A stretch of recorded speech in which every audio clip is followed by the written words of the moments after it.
AI.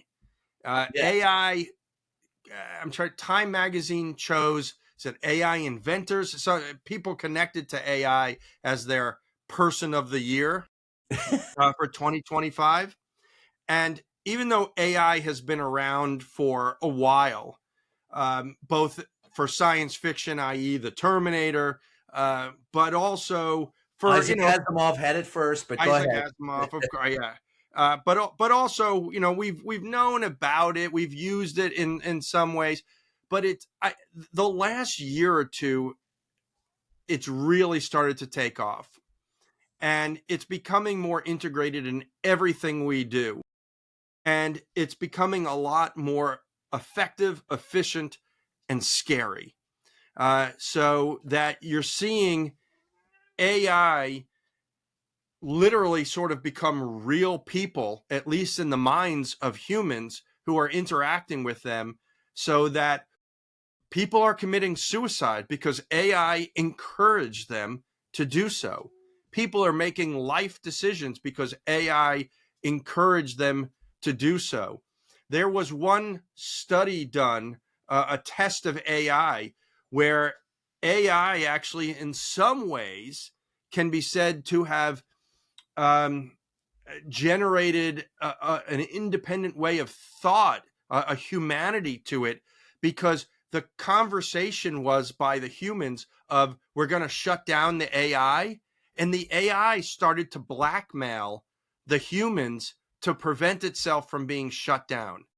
It's amazing. I just think that, when we talk about AI, I do go back to Isaac Asimov and the three laws of robotics.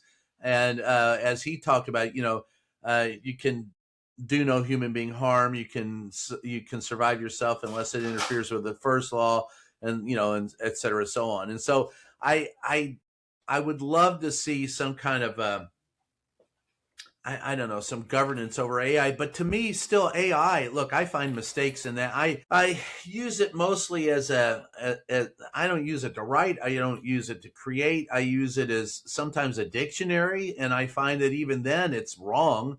There are things that I've used AI for, and I go, well, that's wrong. I was there. I know that's wrong. It's So an incredibly useful tool if you know how to use it. And you're right, yeah, it is wrong all the time. I'll use it to start off a legal brief, to just give me some suggestions, because sometimes it can search things more efficient than I can on Lexis or Westlaw. But you're right, it gives you wrong answers. I caught it. It gave me a case in one of my lawsuits that I was handling, and it gave me a case that seemed awesome, and I tried to look it up. I couldn't find it. And I called out AI, and I'm like, you gave me, it wasn't just a misunderstanding that, and you can understand this, that the AI might not have the fundamental intellect yet to understand the nuances of the law yet. But it literally made up a case out of whole cloth. There was no case. And I called it out, and it apologized to me profusely multiple times. I'm so sorry. You're so right. I never should have given you this case. It doesn't exist. I made it up. I don't know why I made it up, but I made it up. I'm sorry. I won't do it again. This is how I learn.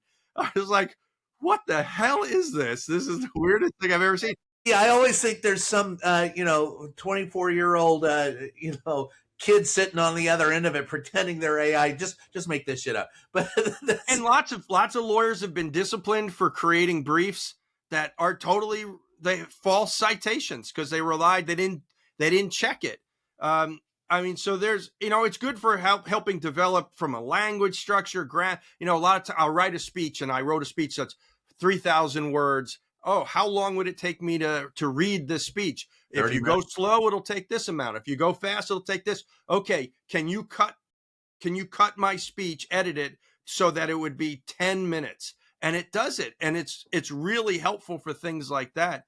But it is really scary when you see how at times, for someone who, a human who can be influenced too much, how AI can replace other humans.